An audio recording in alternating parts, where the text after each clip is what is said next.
1. You radiate peace in chaotic spaces. Or, when your calm is so strong, even the dog stops barking and maybe starts meditating.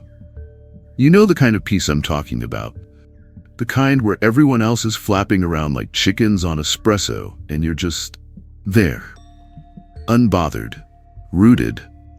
Pouring tea like the Dalai Lama in orthopedic sandals. People might not say it out loud, but they feel it when you walk into a room. It's like the emotional thermostat shifts.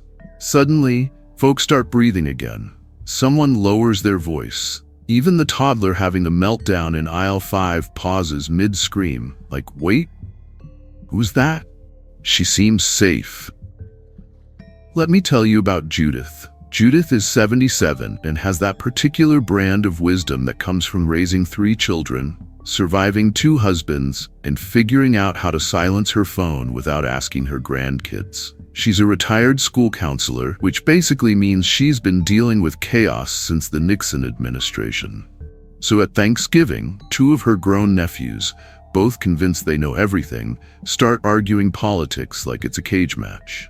Judith doesn't raise a finger, doesn't get up, just sips her cider, waits for a pause, then calmly says, "Let's not forget we're on the same team here, the human one." Boom.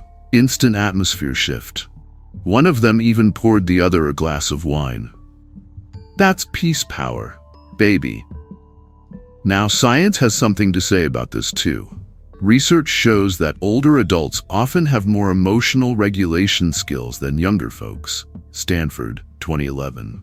Translation: you've been through enough storms to stop panicking every time it rains. And Buddhism? It's been on your side this whole time. The concept of upekkha, equanimity, is all about remaining balanced in the middle of life's roller coaster. Not because you don't care, but because you've learned how to care without losing yourself. Your peace doesn't just benefit you. It's contagious.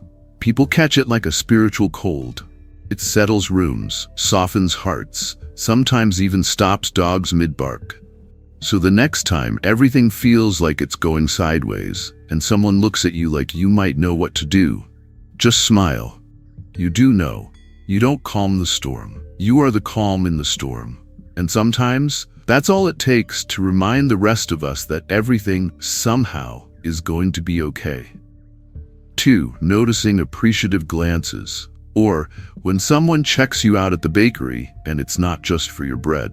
You ever catch someone looking at you just a little longer than expected? Not in a creepy way, not in a he's lost kind of way, but more like a soft, quiet hello from across time? That, my dear, is what we call vintage charisma. And yes, you still have it. Let me tell you about June. June is 80, and she doesn't bother with pretending to be younger. She doesn't even try to hide her gray hair. It's silver now, streaked with wisdom and a little lemon tea. She wears lipstick because it makes her feel like she's got a secret. She wears perfume, not because anyone else notices it, but because she does. So one afternoon, she walks into her local bakery. Nothing fancy, just fresh bread and good light. She's wearing her favorite earrings, the ones her late husband gave her in '78, and she's humming a little under her breath. Just being herself. She steps in line. There's a man by the window, a bit younger than her, maybe by 3 hip replacements. He's reading a book, sipping tea like he's got nowhere to be, and he looks up. His eyes rest on her, not in a who are you kind of way, but in a there you are kind of way. He smiles. She smiles back. Just a flicker. And that was it. Later that evening, June calls her daughter and says, "I think a man smiled at me today." And there's that twinkle in her voice again, the one that hasn't shown up since '94. See, in Buddhism, we talk about mindful perception. Seeing things as they are without clinging, without pushing away. And sometimes what is that you still got it, sweetheart. That spark. That thing that makes someone pause mid-scone and think, wow. It's not about trying. It's not about dressing like you're 40. It's about presence. It's about the warmth you carry, the elegance in your laugh lines, the quiet, I've lived through fire and I still dance energy. So the next time someone gives you that lingering look, don't question it. Don't dismiss it. Just smile back, gently, knowingly, and think, yes, darling. Still got it. And now with bonus enlightenment. Number 3. Engaged and attentive listeners, or why people suddenly start hanging on your every word after 70. You ever notice how, as the years roll by, people start listening to you differently? I mean, when you were in your 30s and said something profound, it was like, oh, that's cute. But now you say the same thing, and folks stop stirring their tea, tilt their heads, and give you that slow, reverent nod like you just dropped ancient truth from a mountaintop. Let me tell you about Ruth. Ruth's 82. She spent 40 years as a nurse, which basically means she's a licensed saint with orthopedic shoes. She's held the hands of the dying, sang lullabies to strangers, and probably changed more adult diapers than she'd care to count. Ruth doesn't need a microphone, she's got soul volume. So a few months ago, Ruth goes to this community storytelling night at the library. It's mostly teenagers with slam poetry and nervous young couples reading haikus about their cats. Then Ruth stands up, slow, steady, leaning on her cane like a queen with a staff, and the entire room shifts. No joke, even the library's fluorescent lights seem to dim a little out of respect. She tells a story, soft, cracking voice, about the night her husband passed, how she held his hand, whispering love into the silence, and how he smiled, took a breath, and said, "You gave me a beautiful life." That was it. No dramatics, just pure heart. By the time she sat down, people were wiping their faces with sweater sleeves and napkins. Some teenager in a hoodie looked at her like she was the Dalai Lama in a floral blouse. Why? Because Ruth wasn't just telling a story. She was transmitting presence. Her words weren't just words, they were offerings. She wasn't trying to impress, she was just being real. And that, my dear, is what the Buddhists call right speech. Not just talking to fill the air, but speaking from a place of truth, kindness, and love. When you do that, people feel you. You become a mirror for their hearts. So if people lean in when you talk, if they stop scrolling and start hearing, it's not because you've suddenly become more interesting, it's because you've become more real. You're speaking from the seat of your soul. And let me tell you, there's nothing more beautiful than that. 4. A naturally warm and charismatic presence. Or why even the dog thinks you're a guru. You ever notice how people just start talking to you out of nowhere? Like you're sitting there, minding your business, eating your cookie or drinking your tea, and suddenly someone spills their whole life story into your lap like it's a sacred offering? That, my friend, is what we call charisma with wrinkles. And no, it's not because you're wearing some kind of mystical perfume, unless it's lavender and wisdom. It's because you've become the kind of person people feel safe around. That's no small thing. Let me tell you about Marion. Marion is 81 and carries herself like a woman who's made peace with her stretch marks, her old heartbreaks, and the fact that she talks to her plants like they're her co-workers. She's got that twinkle in her eye and a heart like warm soup on a rainy day.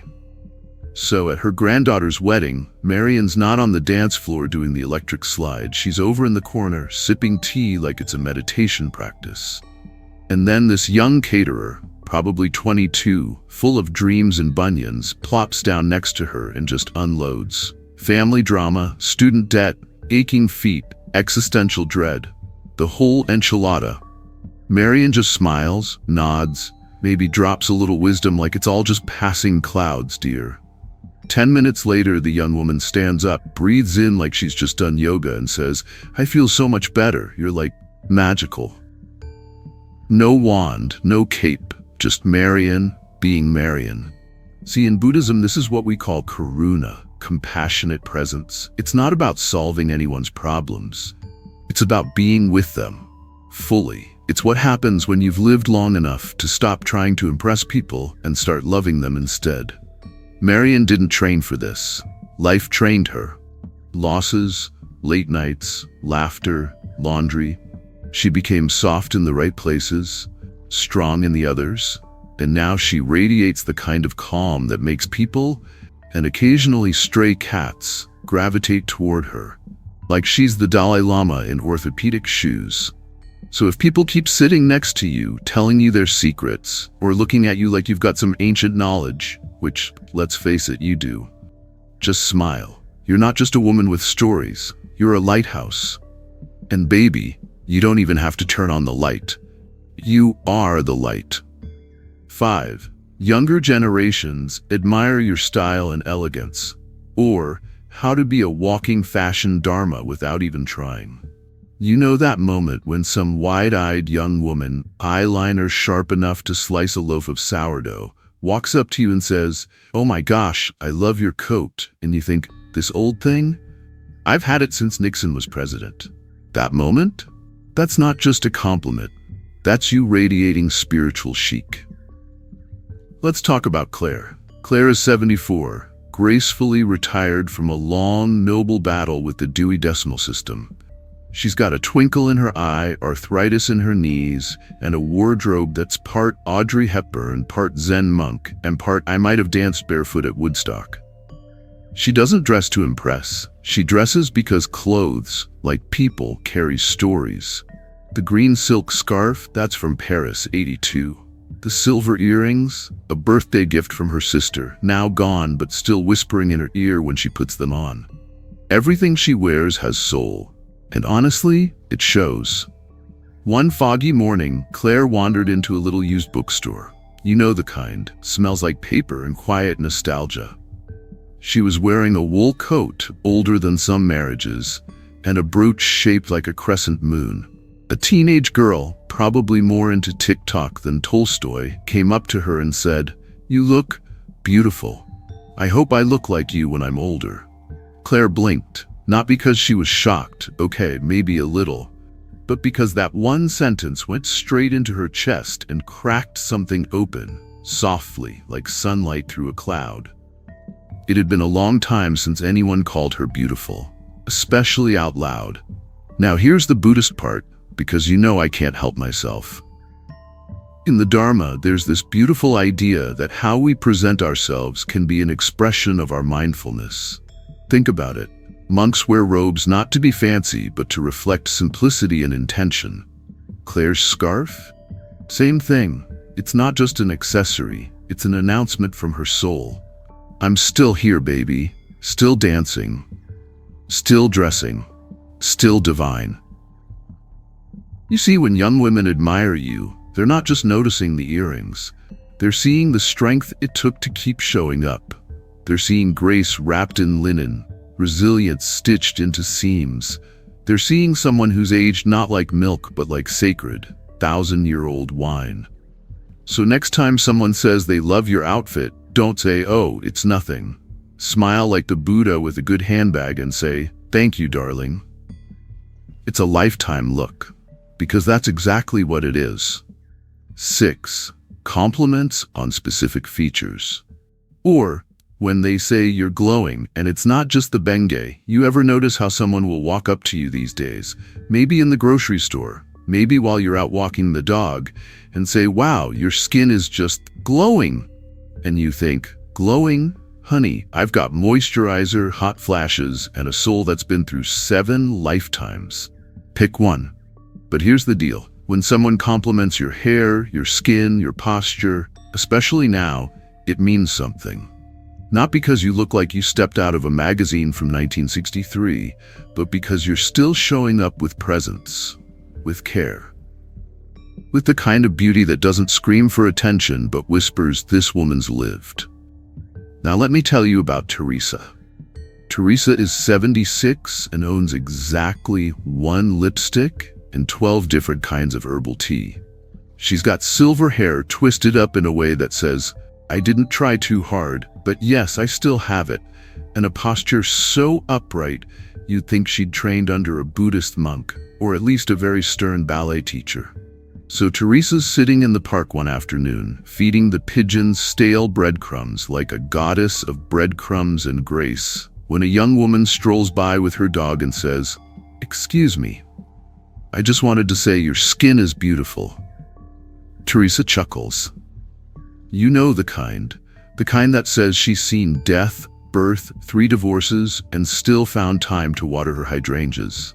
She goes, "Sweetheart, this glow? That's what happens when you cry a lot, forgive a lot, and moisturize when you remember." Now here's where the Buddha comes in. Because yes, even your skincare routine can be part of the Dharma. In Buddhism, we talk about the middle way. Not too much indulgence, not too much denial. You don't have to bathe in goat's milk under the full moon, but brushing your hair, putting on that soft blue sweater, standing tall like you mean it, that's sacred.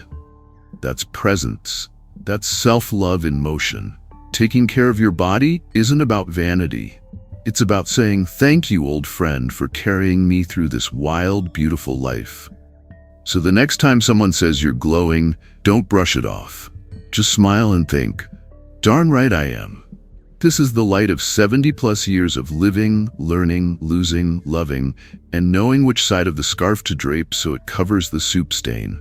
You're not just aging, you're ripening. And darling, you're delicious. 7. Respect and acknowledgement of your confidence. Or, why you don't have to yell to be heard when you've seen some things.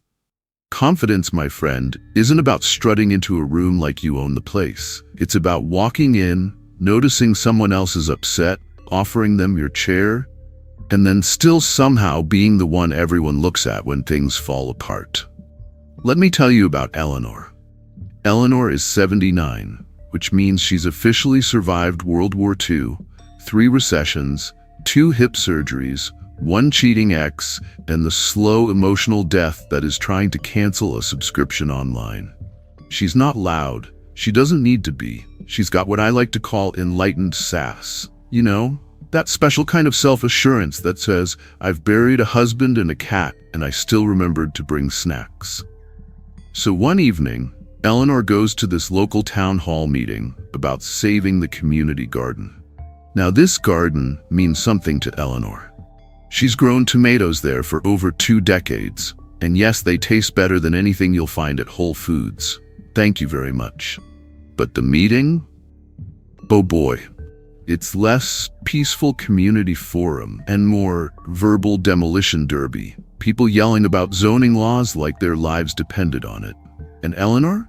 She just sits there, calm, listening, breathing.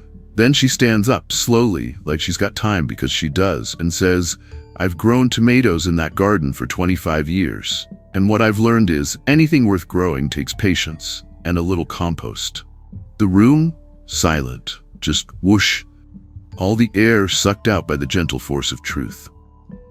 When she sat back down, the man next to her whispered, "Thank you," like she just handed him a flashlight in a dark cave.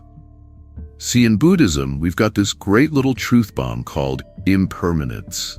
Everything changes. Nothing lasts forever. Not your waistline, not your wrinkles, not even your worries. And when you get that, really get it, you stop panicking, you stop chasing, and you start settling into who you are, just as you are.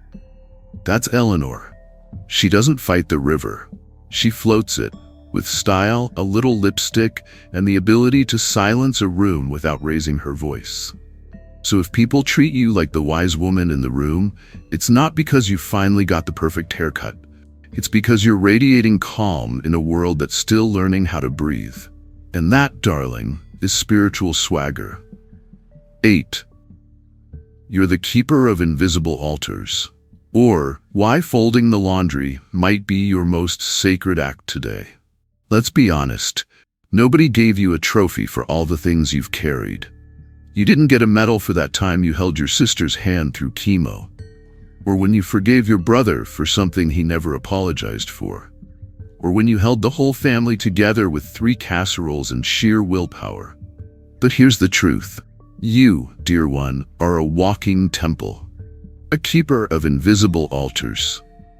Take Beatrice. Beatrice is 83. Every morning she lights a candle. Not because someone told her to, not because she read it in a book, but because it helps her remember. Her mother, her best friend who passed, the younger version of herself who used to dance barefoot in the backyard and worry way too much about dinner rolls. Beatrice doesn't need a shrine. Her life is the shrine. Science even backs this up. They call it meaning-making, creating small rituals that help us stitch our past and present together like a cozy old quilt. Whether it's lighting a candle, watering the plants, or choosing just the right mug for your tea, these tiny acts tell your spirit, I'm still here. I still matter. In Buddhism, we call this karma yoga, the yoga of action. It's the art of turning the ordinary into the sacred. You're not just sweeping the floor, you're clearing space in the universe. You're not just making tea, you're steeping awareness. You're not just remembering a loved one, you're keeping the love alive. And you may not realize it, but other people feel it. They might not have the words, but when they come into your home and breathe easier, or when your grandchild says, being with you makes me feel calm, that's them sensing the altar, the sacred space you carry inside you. So no, you don't need applause. You don't need someone to say, wow, great job keeping the family from imploding during Christmas 1998. Even though, yeah, wow, great job. You already know, you are a keeper of the quiet, a holder of memory, a weaver of meaning, and your life, yes, your ordinary, glorious, hand-washed life, is already holy. 9 compliments on your presence and aura. Now that's some real good-looking grandma-style enlightenment. Let's be honest here.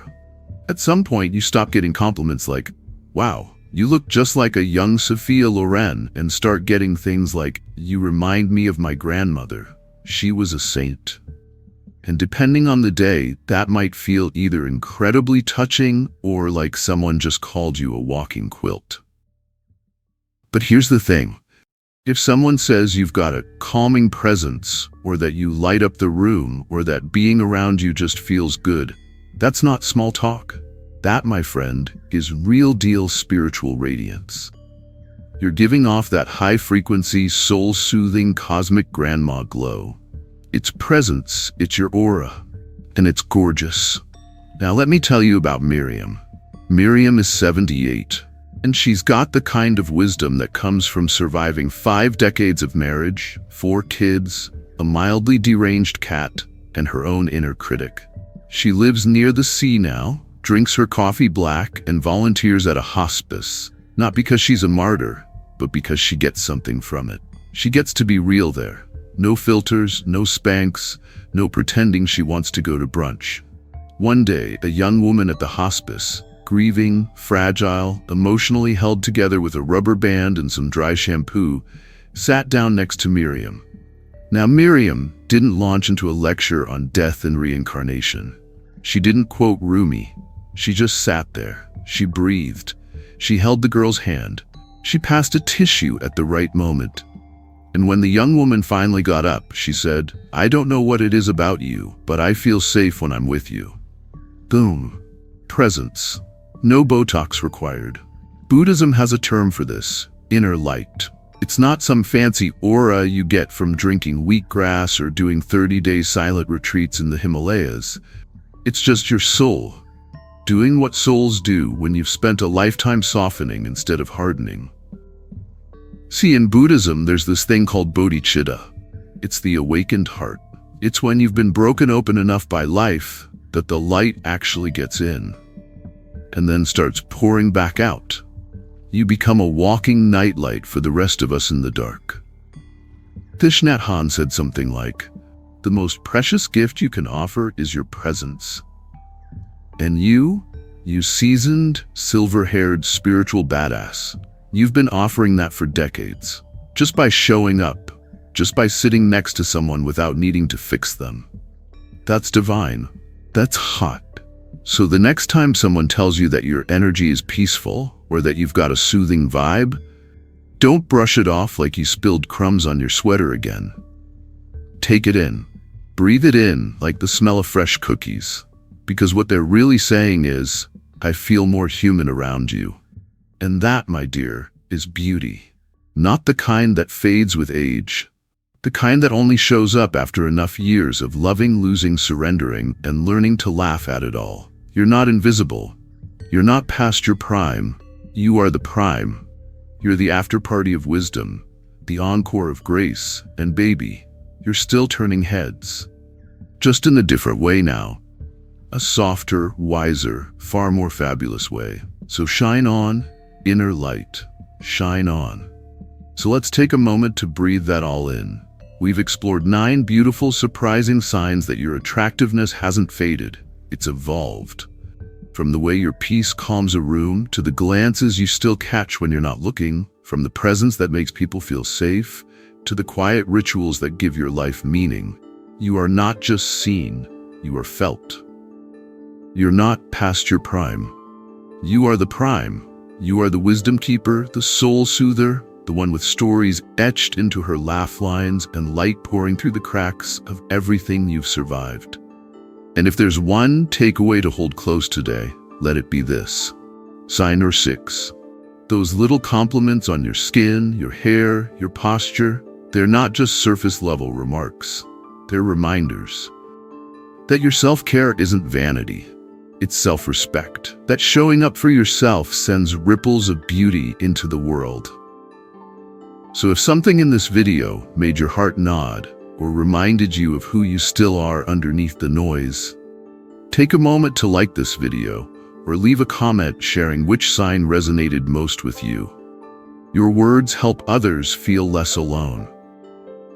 And if you'd like more gentle wisdom, Buddhist insight, and the occasional cosmic giggle, go ahead and subscribe to Buddhist Wisdom for the Elderly. We're walking this path together, and we'd love to reach 1,000 subscribers so we can keep creating videos that honor your soul as much as your story. Share this with someone you know who needs the reminder. You're still beautiful, and always have been. Until next time, stay soft, stay wise, stay gloriously, unmistakably you.